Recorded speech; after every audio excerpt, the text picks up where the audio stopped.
दोस्तों, हम आज वीडियो लेके आए हैं मौलिक अधिकार और कर्तव्य। मौलिक अधिकारों की चर्चा करेंगे। आज हम मौलिक अधिकार, जिसे मूल अधिकार भी कहते हैं। क्या कहते हैं?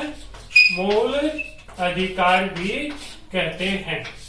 मौलिक अधिकार हर परीक्षा के अंतर्गत ये प्रश्न पूछे जाते हैं। इसके मौलिक अधिकार संबंधित आते हैं। कक्षा 9 से ये सामाजिक विज्ञान में भी चलते हैं। 11वीं 12वीं में राजनीति विज्ञान का एक टॉपिक होता है कि हमें मौलिक अधिकार। सबसे पहले हम बात करें कि मौलिक अधिकार क्या होते हैं। मौलिक अधिकार वे अधिकार होते हैं जो नागरिकों के सर्वांगीण विकास के लिए आवश्यक हैं, जो संविधान द्वारा दिए जाते हैं। वे मौलिक अधिकार या मूल अधिकार कहलाते हैं। यानी मूल अधिकार वे अधिकार हैं जो नागरिकों के सर्वांगीण विकास के लिए आवश्यक होते हैं। वे अधिकार क्या कहलाते हैं? मौलिक अधिकार। यानी वे अधिकार जो नागरिकों के सर्वांगीण विकास के लिए आवश्यक हो, वह मौलिक अधिकार कहलाते हैं। मौलिक अधिकार कि हम भारतीय, पहले हम इसकी बात करें कि मौलिक अधिकारों की आवश्यकता क्यों पड़ी, हमें मौलिक अधिकार क्यों दिए गए। मौलिक अधिकार भारतीय संविधान में इनकी आवश्यकता रखी गई कि सरकार की स्वेच्छाचारिता पर रोक लगे, व्यक्ति का सर्वांगीण विकास हो, अनेक तरह की बातें हैं जो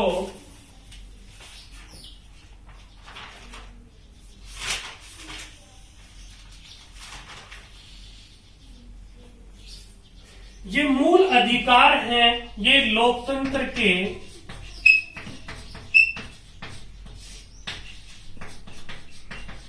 आधारशिला या स्तंभ भी कहते हैं। इसको क्या कहते हैं? लोकतंत्र के आधार स्तंभ क्या कहलाते हैं? मूल अधिकार हैं। वो लोकतंत्र के क्या कहलाते हैं? आधार स्तंभ। लोकतंत्र का स्तंभ, या इसको हम शॉर्ट में कहें आधार स्तंभ। लोकतंत्र का आधार स्तंभ क्या कहलाता है? मूल अधिकार कहलाता है।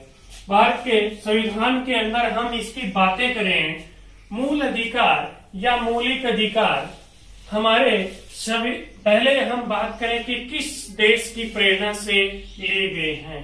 तो मौलिक अधिकार या हम मूल अधिकार ये अमेरिका, किस देश के संविधान से प्रेरित होकर हमने लिए हैं? अमेरिका के संविधान से।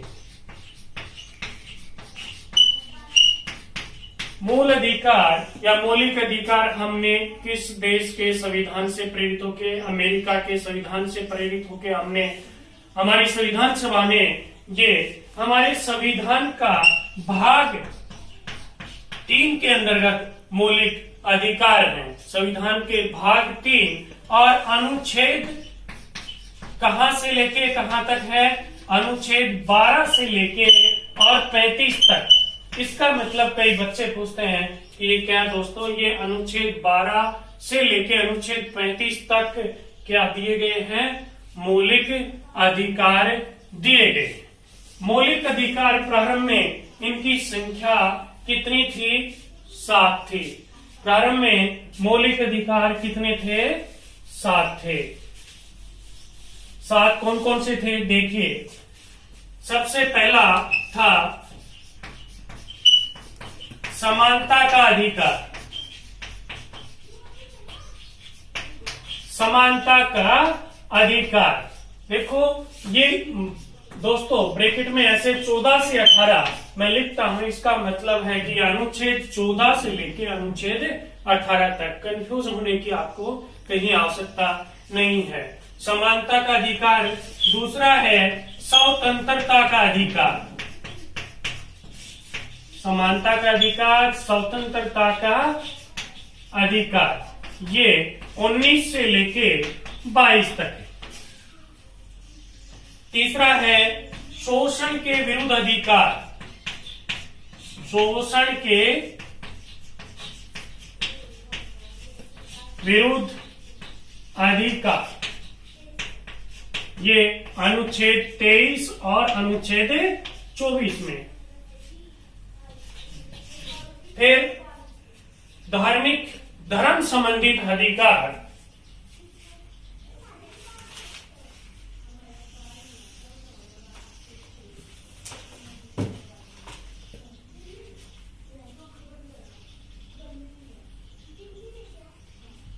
धार्मिक स्वतंत्रता का अधिकार। चौथा है हमारा धार्मिक स्वतंत्रता का अधिकार, ये अनुच्छेद 25 से लेके 28 तक है। फिर है हमारा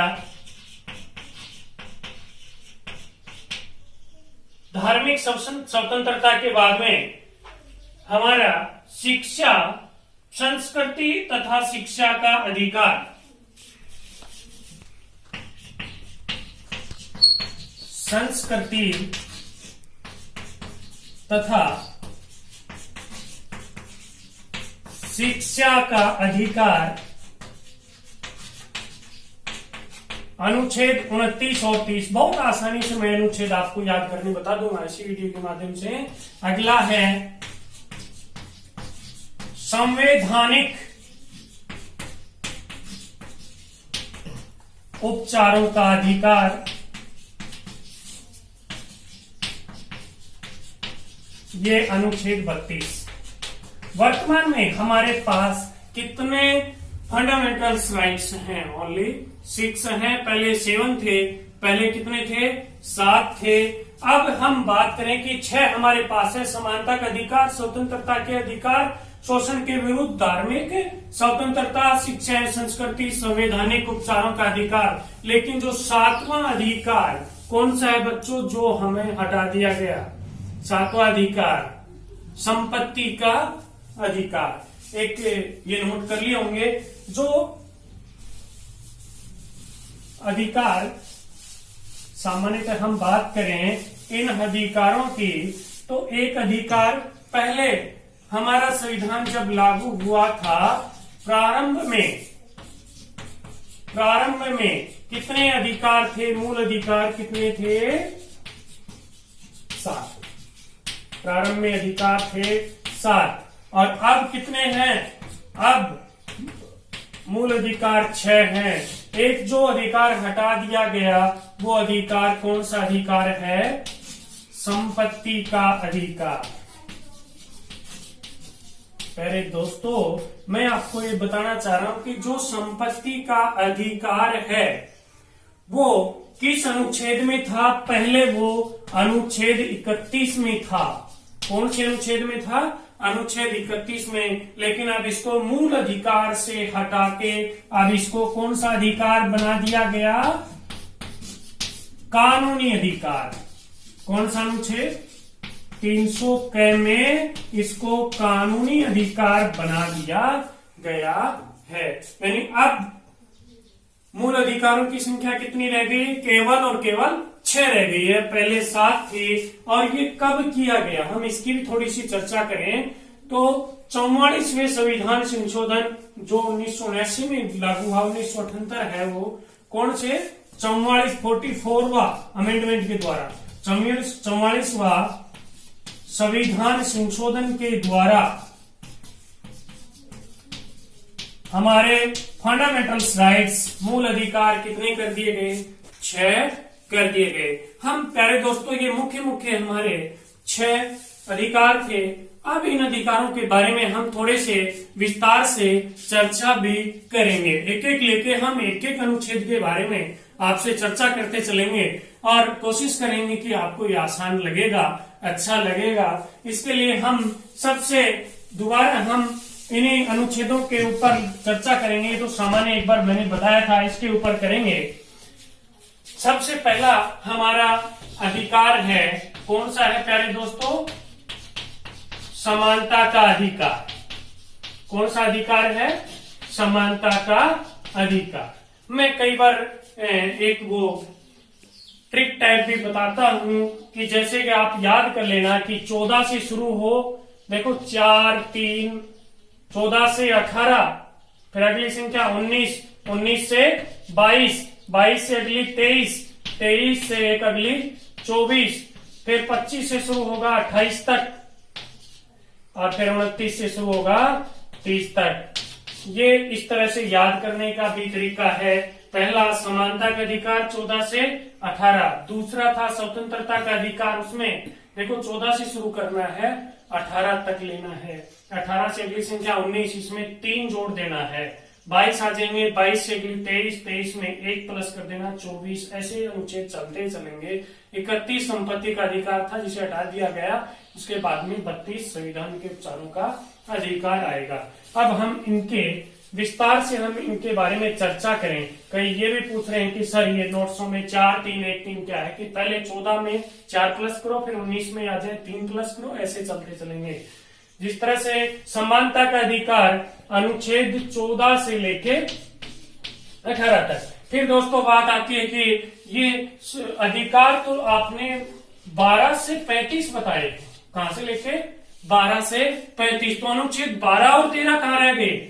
अनुच्छेद 12 है उस राज्य की नगर पालिका, उनके बारे में बात करता है। कौन सा अनुच्छेद? अनुच्छेद 12 उनके बारे में बात करता है। और अनुच्छेद 13 विधि और अध्यादेश के बारे में बताता है कि विधि और अध्यादेश कैसे बनता नहीं है, उसकी परिभाषा के बारे में बताते हैं। अनुच्छेद 12 है वो उस राज्य और नगर पालिकाओं के बारे में बताता है। अनुच्छेद 13 है वो विधि और अध्यादेश के बारे में बताता है। लेकिन जो आपको राइट्स मिला है, जो आपको मूल अधिकार मिला है, वो समानता का अधिकार कहां से लेके 14 से लेके 18 तक दिए गए हैं।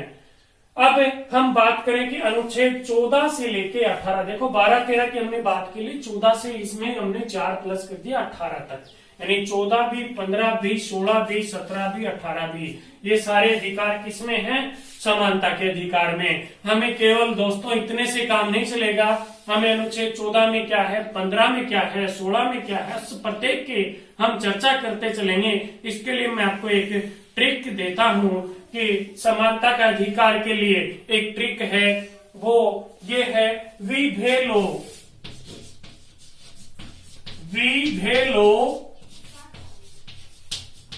अस्पष्टता की उपाधि। विभेलो अस्पष्टता की उपाधि, इसके लिए हम अनुच्छेद में बात करना चाहूं तो ये अनुच्छेद 14, ये अनुच्छेद 15, ये अनुच्छेद 16, ये अनुच्छेद 17 और ये अनुच्छेद 18। देखो दोस्तों, मैं ये ट्रिकों से बड़ा आसान, कई बार कंफ्यूज हो जाते हैं, हमें पकड़ लेते हैं एग्जाम में, वहां हम कंफ्यूज हो जाते हैं कैसे पता लगाएं। तो इसके लिए कुछ प्रयास से, प्रैक्टिसों से ट्रिक्स बनती हैं कि विभेलो अस्पष्टता की उपाधि। ये अक्सर किताबों की बातें नहीं है, ये प्रैक्टिस से याद रखने की होती हैं। आप चाहें तो बिना ट्रिक भी कर सकते हैं, कोई ये जरूरी नहीं कि आप ट्रिक से ही सीखें, लेकिन मेरे को ये ट्रिक ध्यान थी, इसलिए मैं आपको बता रहा हूँ। विभेलो अस्पष्टता की उपाधि, मैंने इसको 14 नंबर, इसको 15, इसको 16, इसको 17, इसको पूरी उपाधि को मैंने एक साथ ले लिया, की को साइलेंट बता दिया, तो आप कह दिए ये क्या 14 15 16 17 हो गए, यानी अनुच्छेद 14।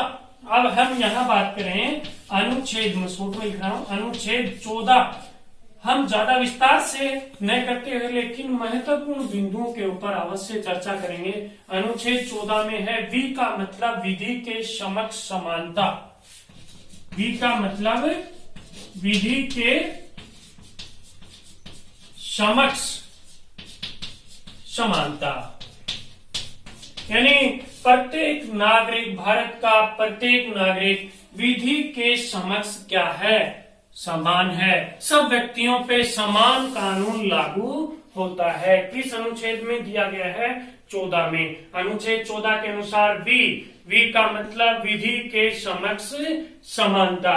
अब देखो 15 में भे है, भे का मतलब आपको एक बार पढ़ना पड़ेगा। भे का मतलब भेदभाव नहीं होगा, भेदभाव नहीं होगा। कैसा भेदभाव नहीं होगा भैया? भेदभाव नहीं होगा, यानी किसी व्यक्ति के साथ जाति, धर्म, भाषा, वंश, लिंग किसी के आधार पर किसी तरह का भेदभाव नहीं होगा। ये समानता के अंदर अनुच्छेद 15 के अंदर बात दी गई है। अनुच्छेद 14 में विधि के समक्ष सब बराबर होंगे, अनुच्छेद 15 में किसी तरह का भेदभाव नहीं होगा। ध्यान रखना कि बीच में वीडियो डिसकंटिन्यू न हो जाए। अब अनुच्छेद 16 की बात करेंगे हम। अनुच्छेद 16 में क्या है? लोक का मतलब क्या है? लोक नियोजन में समान अवसर।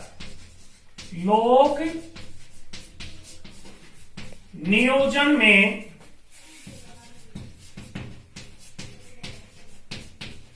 समान अवसर। देखो, मैं इनमें बहुत सारी बातें आती हैं। मैंने 2-3 बुकों, जैसे बहुत ऐसी महत्वपूर्ण बुक्स में राजेश मिश्रा IAS, जो उनकी किताबों से पढ़ के NCERT से कुछ ट्रिक टाइप, बहुत महत्वपूर्ण बातें मैं बता रहा हूं विस्तार से।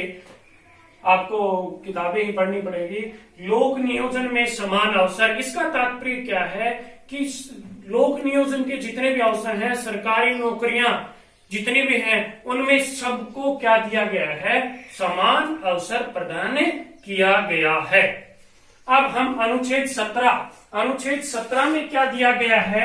ऊपर हम देखें, अनुच्छेद 17 में अस्पृश्यता है, यानी अस्पृश्यता का अंत किया गया है। अस्पृश्यता का अंत, अक्सर क्लियर दिख रहे हैं? अस्पृश्यता का अंत यानी जो छुआछूत का अंत किया गया है, वो किस अनुच्छेद में किया गया है?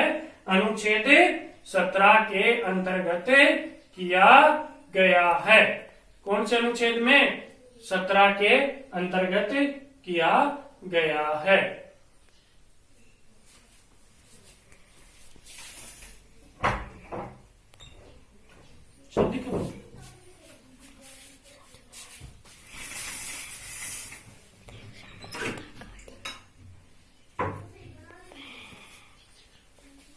लाइट के कारण थोड़ा सा दिखने में व्यवधान पैदा हुआ।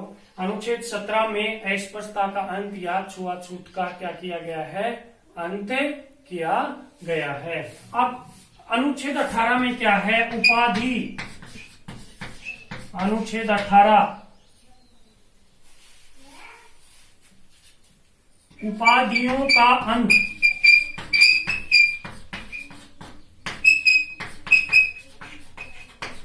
उपाधियों का अंत यानी जो ब्रिटिश सरकार ने अनेक तरह की उपाधि दी गई थी, उन सबको अंत कर दिया गया कि सबको समान दृष्टि से रखा गया कि किसी को भी किसी तरह की उपाधि नहीं दी गई है। प्यारे दोस्तों, समानता का अधिकार अनुच्छेद 14 से लेकर 18 तक जो अलग अलग विस्तार रूप से बताया गया है, देखना, याद करने की मैंने ट्रिक्स भी बताई हैं। अब दूसरे अधिकार की बात करते हैं।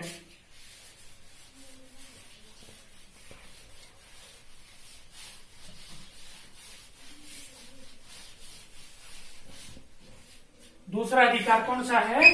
शोषण के विरुद्ध अधिकार, नहीं सॉरी, दूसरा अधिकार है स्वतंत्रता का अधिकार। देखो, मैंने बताया इसमें कितने पहले 4 प्लस किए, अब 18 से आगे क्या ले लेंगे? 19 कितने प्लस करेंगे? 3, कितने हो जाएंगे? 22। यानी अनुच्छेद 19 से लेके 22 तक कौन सा अधिकार है? स्वतंत्रता का अधिकार।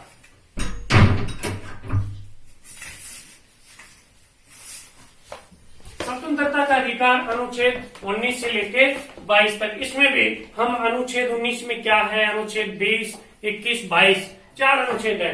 इन 4 अनुच्छेदों के बारे में हम चर्चा करेंगे। इसके लिए भी एक ट्रिक मैं आपको बताता हूं कि अनुच्छेद 19 में क्या है, 20 में क्या है, 21 में क्या है, 22 में क्या है। वैसे हम याद करते हैं तो मेरा मानना है, मेरा पर्सनल मानना है कि आप कंफ्यूज हो जाएंगे, लेकिन ट्रिक के माध्यम से आपको याद जल्दी होंगे।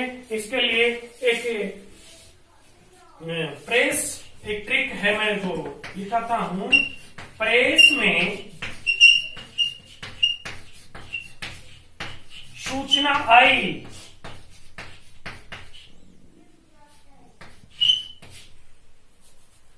प्रेस में सूचना आई, दो जिन्हें बंद कर दो। प्रेस समाचार को कहते हैं, हम प्यारे दोस्तों सब जानते होंगे प्रेस को क्या कहते हैं, समाचार को प्रेस कहते हैं। प्रेस में एक सूचना आई, हम समाचार पढ़ते हैं, क्या सूचना आई कि दो जिन्हें बंद कर दो, दो जना बंद कर दिया। प्रेस में सूचना आई, दो जने बंद कर दिए, दो जिन्हें बंद कर दो। आप तो ये याद लो, प्रेस में सूचना आई, दो जिन्हें बंद कर दो। जिन्हें सीढ़ियों को कहते हैं, पेड़े को भी जिन्हें कहते हैं, उसके गेट बंद कर दो। इसके लिए हम अनुच्छेद की बात करेंगे कि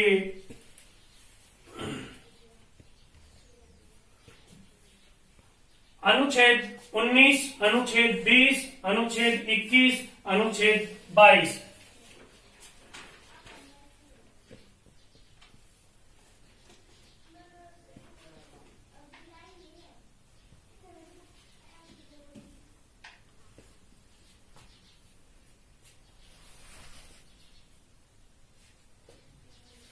प्रेस एवं अनुच्छेद 19 की हम बात करेंगे तो इसमें स्वतंत्रताओं की बात की गई।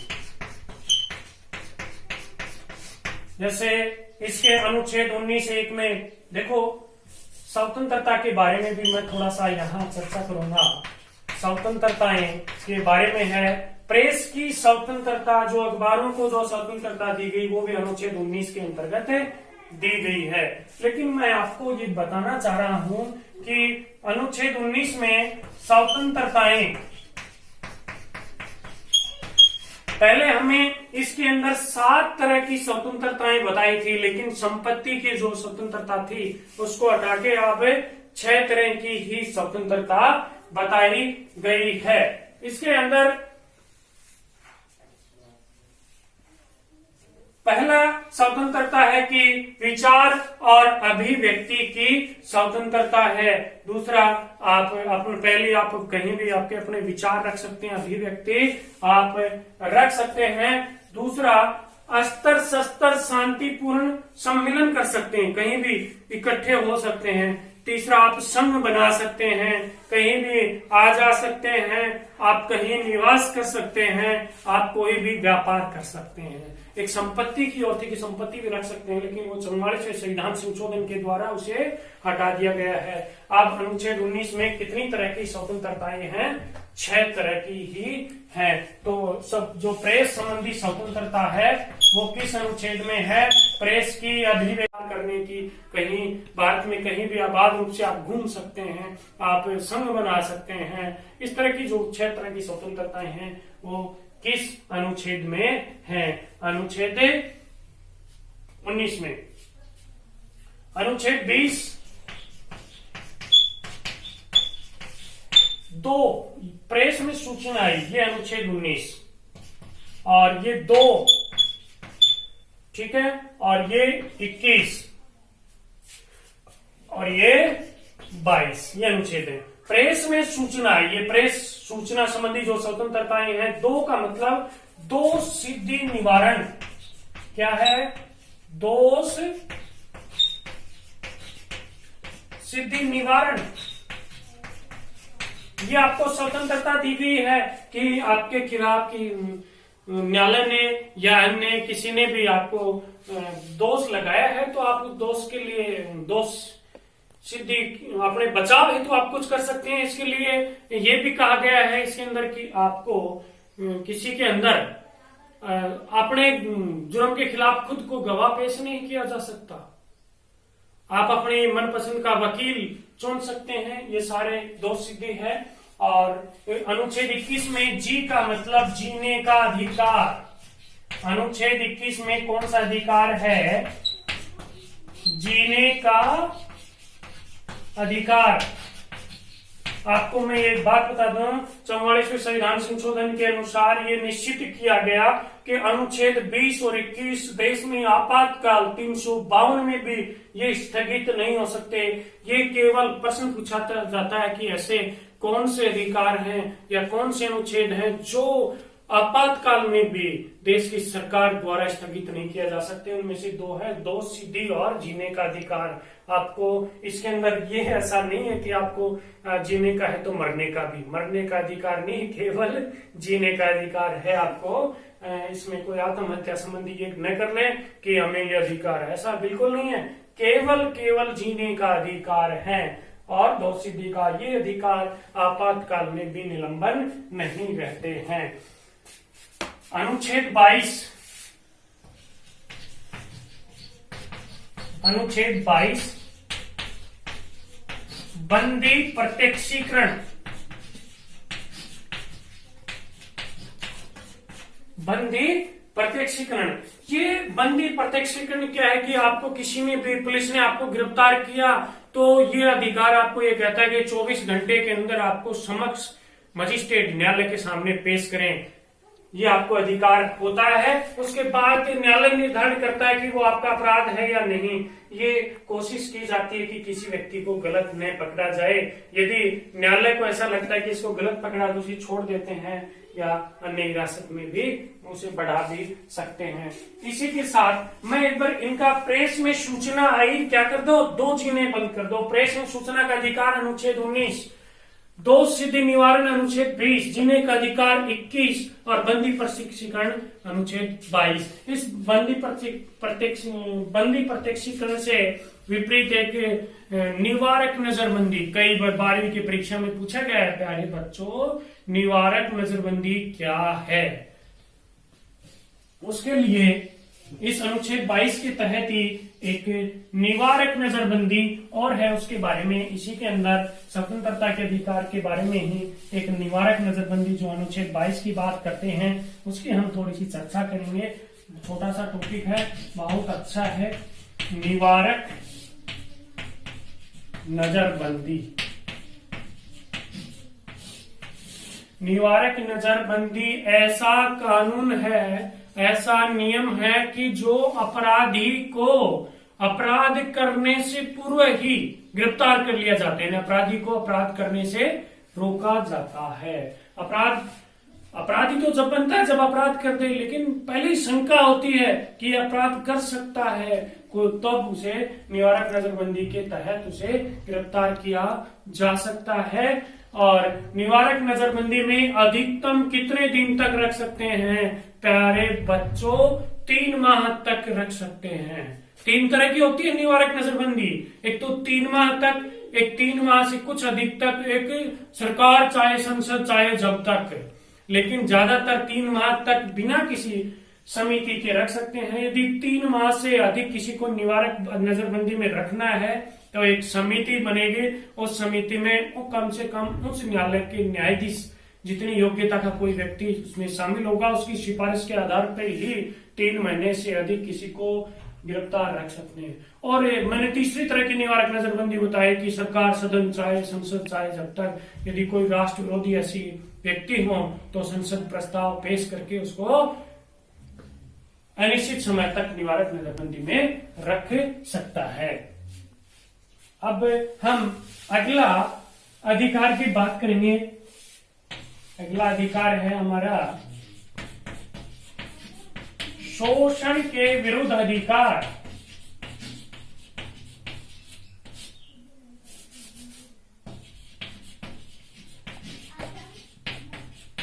देखो ये 2 बात कर लिए थे। 22 के बाद में क्या आता है? 23 में हमने एक जोड़ा, कितना आया? 24। यहां तक हमारा क्लियर हो गया। यानी अनुच्छेद 23 और 24 की बात करेंगे। अनुच्छेद 23 में क्या है और अनुच्छेद 24 में क्या है? जो पहले दास प्रथा का उन्मूलन, आदमियों को खरीदते बेचते थे, उसका विरोध किया गया है। किसी जो बेगार प्रथा, ये 3 तरह की बेगार, सागड़ी, इनका निषेध किया गया है। और मानव का क्रय विक्रय नहीं होगा, यानी आदमी को खरीदा बेचा नहीं जाएगा, पैसे में ले लिया तो आपको इतने पैसे मिले, इस तरह का कोई काम नहीं कर सकते। अनुच्छेद 23 के तहत ये जो बिना पैसे दिए मजदूरों से जो सेठ साहूकार जो मजदूरी करवाते थे उन्हें रोका जाएगा। अनुच्छेद 24 के अंतर्गत 14 वर्ष से कम आयु के बच्चे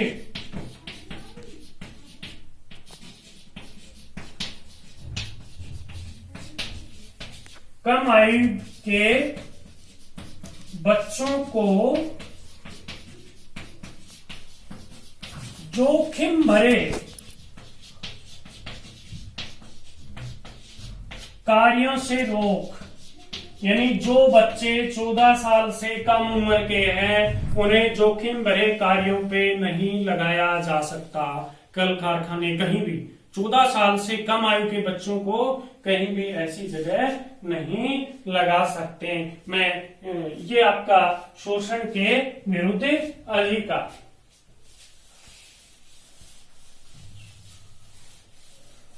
हम अगला अधिकार कौन सा है, नंबर 4, धार्मिक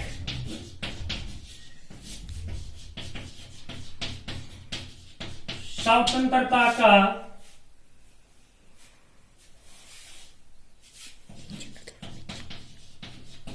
अधिकार। हम अनुच्छेद 24 तक पढ़ चुके हैं। अनुच्छेद 25 इसमें कितने प्लस करें, 3 कितने हो जाएंगे, 28। अनुच्छेद 25, 26, 27, 28 सारे धर्म से संबंधित हैं। पहले हम अनुच्छेद 25, अनुच्छेद 26, अनुच्छेद 27, अनुच्छेद 28, 4 अनुच्छेद हैं। अनुच्छेद 25 के अंदर ये कहा है कि अंतःकरण, धर्म के अंतःकरण की स्वतंत्रता है। व्यक्ति किसी भी धर्म को अपना सकता है, व्यक्ति किसी भी धर्म को अपना सकता है, यानी धर्म का अंतःकरण, शॉर्ट में मैं लिख रहा हूं धर्म का अंतःकरण। इसका तात्पर्य है कि किसी भी धर्म को अपना सकता है, किसी भी धर्म को मान सकता है, किसी को छोड़ सकता है, किसी को मान सकता है, अपन उसकी वो निजी मामला है, लेकिन धर्म परिवर्तन भी कर सकता है। लेकिन अब ये कहा गया है कि यदि किसी प्रलोभन में आकर यदि धर्म परिवर्तन किया गया तो वो दंडनीय माना जाता है, लेकिन बिना प्रलोभन के धर्म परिवर्तन भी कर सकता है। अनुच्छेद 26, धार्मिक कार्यों में प्रबंधन,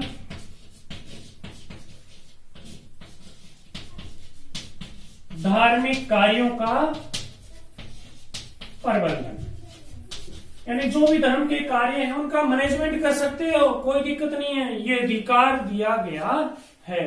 अगला है कि धार्मिक दान, यानी जो भी कुछ है वो आयकर रहित है। धार्मिक कार्यों में जो भी पैसा दान दिया जाता है और कुछ उसके ऊपर किसी तरह का कोई टैक्स नहीं लगाया जाता है। अनुच्छेद 28 की हम बात करें कि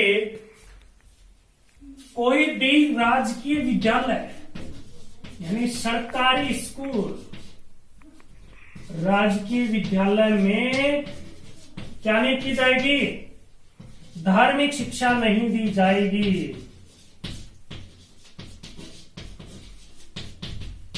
किसी भी राजकीय विद्यालय में जिसके अंदर सरकार का पैसा दिया जाता है उसके अंदर किसी तरह का कोई भी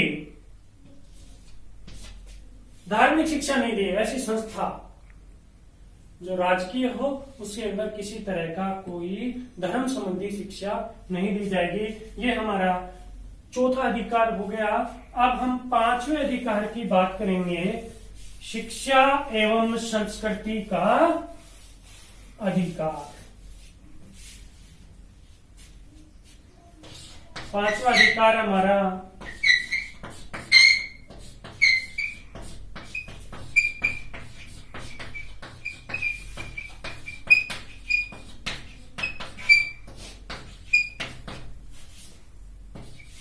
देखो, हम बात करें अनुच्छेद 28 तक बात कर चुके। अनुच्छेद 29 में से ये एक प्लस कर देंगे, कितने हो गए 30। अब तो यानी 2 ही अनुच्छेद इसमें, अनुच्छेद 29 और अनुच्छेद 30।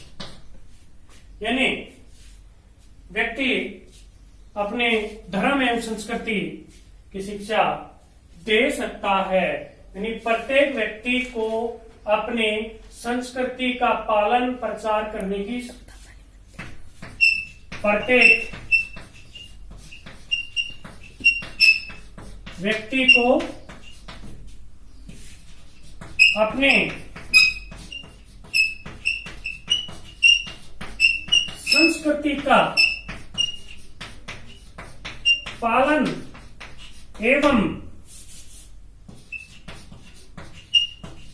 उसके प्रचार, अनुच्छेद 29 में कहा गया है कि व्यक्ति प्रत्येक अपनी संस्कृति का पालन कर सकता है।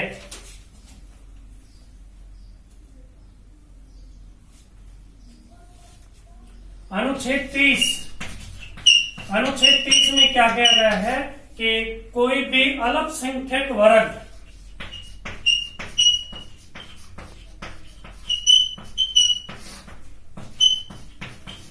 अपने धार्मिक संस्था खोल सकता है। क्या कर सकता है? अपनी धार्मिक संस्था खोल सकता है। हमारे संविधान में कहीं भी अल्पसंख्यक के बारे में नहीं कहा गया कि कौन अल्पसंख्यक है, लेकिन ये जरूर है अनुच्छेद 30 में कि अल्पसंख्यक वर्ग अपनी धार्मिक संस्थान खोल सकता है। आपको ये मैं पहले भी बता चुका हूँ, ये खत्म 5वां आपका पहले भी बता चुका हूँ कि जो संपत्ति का अधिकार है वो अनुच्छेद 31 में था, लेकिन अब उसे हटा दिया गया है। अब छठा अधिकार क्या गया? संवैधानिक उपचारों का अधिकार।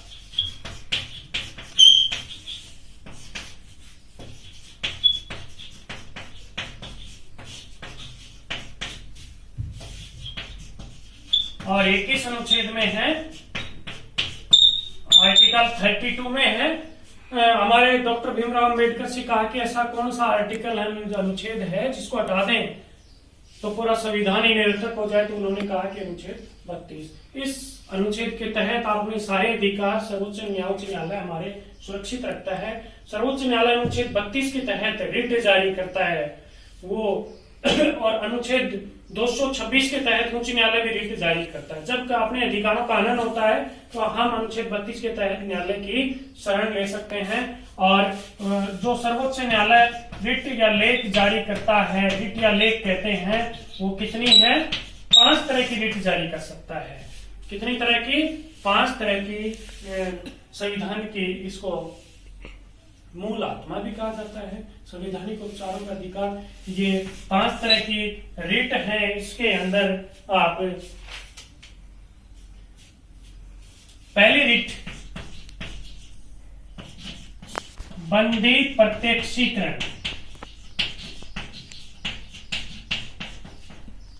पहली रिट है बंदी प्रत्यक्षीकरण। परमादेश,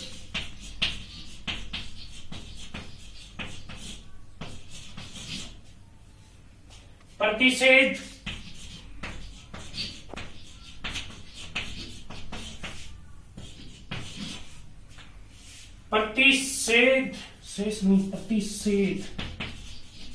बंदी प्रत्यक्षीकरण, परमादेश, प्रतिषेध, उत्प्रेषण,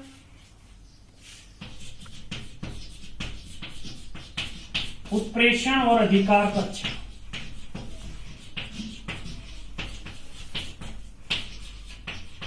ये 5 तरह की रिट जारी कर सकता है। बंदी प्रत्यक्षीकरण यानी किसी व्यक्ति को गिरफ्तार किया 24 घंटे में न्यायालय के समक्ष नहीं लाया जाता है, तो सर्वोच्च न्यायालय अनुच्छेद 32 के तहत और उच्च न्यायालय 226 के तहत वो बंदी प्रत्यक्षीकरण लेख या रिट जारी कर सकता है। इसके तहत 24 घंटे में बंदी व्यक्ति को समक्ष न्यायालय के सामने लाना पड़ता है समक्ष। दूसरी है परमादेश, ये किसी संवैधानिक पद पर आसीन किसी व्यक्ति को उसके जब वो कर्तव्यों का निर्वहन नहीं कर रहा हो तब उसको आदेश दिया जाता है। सर्वोच्च न्यायालय या उच्च न्यायालय आदेश जारी करता है कि आप संवैधानिक जिसके ऊपर पद पे हो आप कार्य करें। ध्यान रहे कि परमादेश राष्ट्रपति और राज्यपाल को नहीं दिया जाता, बाकी सबको दे सकते हैं।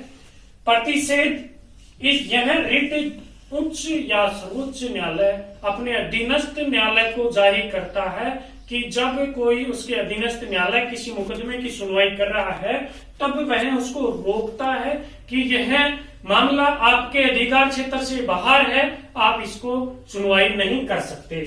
उत्प्रेषण, जब कोई न्यायालय पहले अधीनस्थ में चल रहा था मामला और वही मामला उच्चतम न्यायालय में चला गया तो वो सूचना नीचे न्यायालय से उच्च न्यायालय में भेजते हैं, वो मंगवाई जाती है।